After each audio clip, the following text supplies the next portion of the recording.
Hello hi అండి, welcome to our channel. CP GET 2026కి సంబంధించి ఎంట్రన్స్ ఎగ్జామ్లో మంచి మార్క్స్ రావాలంటే ఎలాంటి ట్రిక్స్ పాటించాలో ఈ వీడియోలో అయితే ఎక్స్ప్లెయిన్ చేస్తాను. ఎగ్జామ్స్కి సంబంధించి రీషెడ్యూల్ అయితే రావడం జరిగింది. సో మీకు ఫస్ట్ ఇచ్చినటువంటి షెడ్యూల్ ఏదైతే ఉందో దాన్ని అయితే చేంజ్ చేసి రీషెడ్యూల్ అనేది ఇవ్వడం జరిగింది. సో ఇంకా ఎవరైనా రీషెడ్యూల్ని చెక్ చేసుకోకపోతే డైరెక్ట్ అఫీషియల్ వెబ్సైట్లోకి వెళ్ళి చెక్ చేసుకోండి.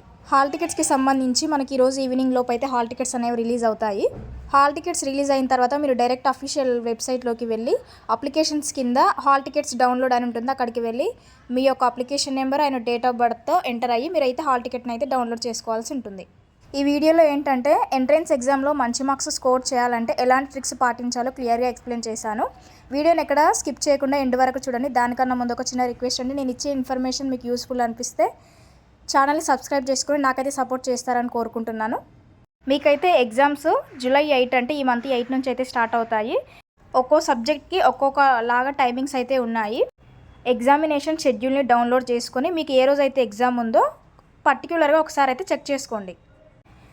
ముందు ఎంట్రన్స్ ఎగ్జామ్ రాసేటప్పుడు ఫస్ట్ ఆఫ్ ఆల్ మనం చేయాల్సిన పని ఏంటంటే క్వశ్చన్ పేపర్ని 1-2 సార్లు పర్టిక్యులర్గా చదవాలి. ఎందుకంటే మనం ఒకసారి చూసినప్పుడు కన్ఫ్యూజన్లో టెన్షన్లో ఉంటాం కాబట్టి క్వశ్చన్స్ అనేది సరిగా చదవం. మీరు ఆ క్వశ్చన్స్ చదువుతున్నప్పుడు మీకు ఖచ్చితంగా ఆన్సర్ తెలిస్తే వెంటనే ఆన్సర్ అనేది ఇచ్చేసేయండి. మీరు అట్లా ఆన్సర్ ఇచ్చినప్పుడు మీ టైం అనేది సేవ్ అవుతుంది. ముందు మీకు వచ్చినటువంటి క్వశ్చన్స్ అన్నిటికీ ఆన్సర్ చేసిన తర్వాత మీకు డౌట్ ఉన్న క్వశ్చన్స్ లేదంటే అసలు దానికి ఆన్సర్ ఏంటో తెలియని క్వశ్చన్స్ ఉన్నప్పుడు ఏం చేయాలంటే ఎలిమినేషన్ మెథడ్ అని ఉంటుంది. ఎలిమినేషన్ మెథడ్లో ఏంటంటే మీకు ఇచ్చినటువంటి క్వశ్చన్ ఏదైతే ఉందో అందులో 4 ఆప్షన్స్ ఉంటాయి కదా, ఆ 4 ఆప్షన్స్లో ఆ క్వశ్చన్కి సంబంధించి 2 ఆప్షన్స్ అనేవి కరెక్ట్ కాదు అనుకోండి, మిగిలిన రెండిట్లోనే ఆన్సర్ ఉంటుంది. కాబట్టి మిగిలిన 2 ఆప్షన్స్లో క్వశ్చన్కి సంబంధించి కరెక్ట్ సూటబుల్ అయ్యే ఆన్సర్ ఏది ఉంటుందో మనమైతే దాదాపుగా ఎక్స్పెక్ట్ చేయొచ్చు. మనం ఒక క్వశ్చన్కి ఆన్సర్ చేసేటప్పుడు ఆ క్వశ్చన్ని మినిమం 2 టైమ్స్ అయినా చదవాలి. అలా చదివితేనే మనకు ఆ క్వశ్చన్ ఏంటి అనేది అర్థమవుతుంది. ఎందుకంటే మనం కన్ఫ్యూజ్లో సరిగ్గా క్వశ్చన్ చదవకుండానే ఆన్సర్ చేస్తాం.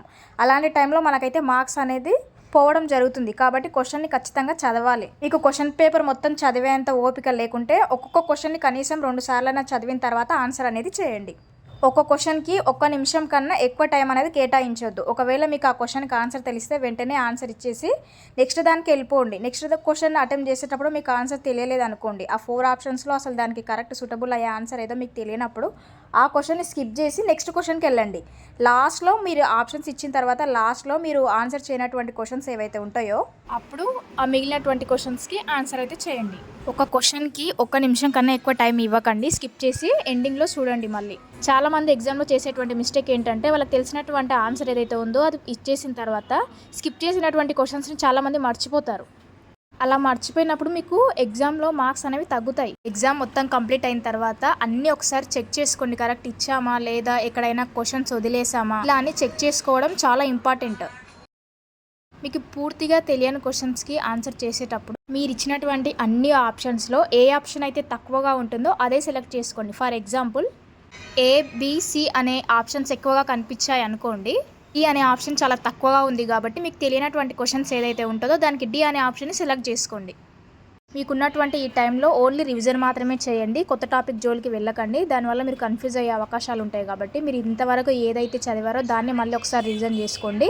ప్రీవియస్ పేపర్స్ కూడా అనాలసిస్ చేయడం అనేది చాలా ఇంపార్టెంట్. గత 5 నుంచి 10 సంవత్సరాల వరకు ఉన్నటువంటి సిపి గెట్ ప్రీవియస్ పేపర్స్ అన్నీ అనాలసిస్ చేయండి. నేను నా ప్రీవియస్ వీడియోలో ఆల్రెడీ ఎక్స్ప్లెయిన్ చేశాను ప్రీవియస్ క్వశ్చన్ పేపర్స్ ఎలా డౌన్లోడ్ చేసుకోవాలని.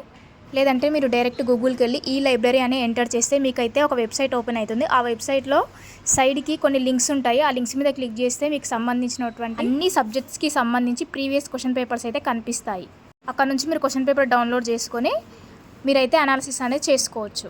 ప్రీవియస్ క్వశ్చన్ పేపర్స్ అనాలిసిస్ చేయడం వల్ల మనకు వచ్చే బెనిఫిట్ ఏంటంటే చాలా కాన్సెప్ట్స్ అనేవి రిపీట్ అవుతూ ఉంటాయి. మనకు కూడా ప్యాటర్న్ ఎలా ఉంటుందని తెలుస్తుంది. ప్రీవియస్ క్వశ్చన్ పేపర్స్లో ఉన్నటువంటి క్వశ్చన్స్కి రిలేటెడ్గానే మనకైతే క్వశ్చన్స్ అనేది రావడం జరుగుతుంది. ఈసార్లు అవే క్వశ్చన్స్కి ఆప్షన్స్ అనేవి వేరేగా చేంజ్ చేసి కూడా మనకు క్వశ్చన్ అనేది ఇవ్వచ్చు. ఎంఎస్సి కెమిస్ట్రీ చేయాలనుకునే వాళ్ళకి ఏంటంటే రియాక్షన్స్ నేమ్ గుర్తుంచుకోండి. ముఖ్యంగా ఆర్గానిక్ కెమిస్ట్రీలో నేమ్డ్ రియాక్షన్స్ నుంచి తరచుగా క్వశ్చన్స్ రిపీట్ అవుతూ ఉంటాయి.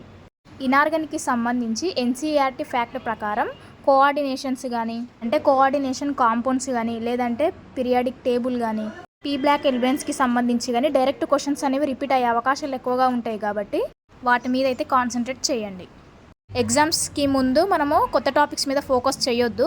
ఆల్రెడీ చదివినటువంటి టాపిక్స్ ఏవైతే ఉన్నాయో దాని మీద ఫోకస్ చేయండి. దాన్ని మళ్ళీ మళ్ళీ రివిజన్ చేయండి. ఎగ్జామ్కి ఏమేమి తీసుకెళ్ళాలంటే హాల్ టికెట్, మీ యొక్క ఆధార్ లేకుంటే ఎస్ఎస్సి మెమో, ఐడెంటిటీ ప్రూఫ్ ఏది ఉన్నా సరే ఆధార్ లేదంటే ఎస్ఎస్సి మెమో ఒరిజినల్, అది కూడా లేకుంటే మీ దగ్గర ఒకవేళ ఓటర్ ఐడి ఉంటే ఓటర్ ఐడి కూడా తీసుకెళ్ళొచ్చు.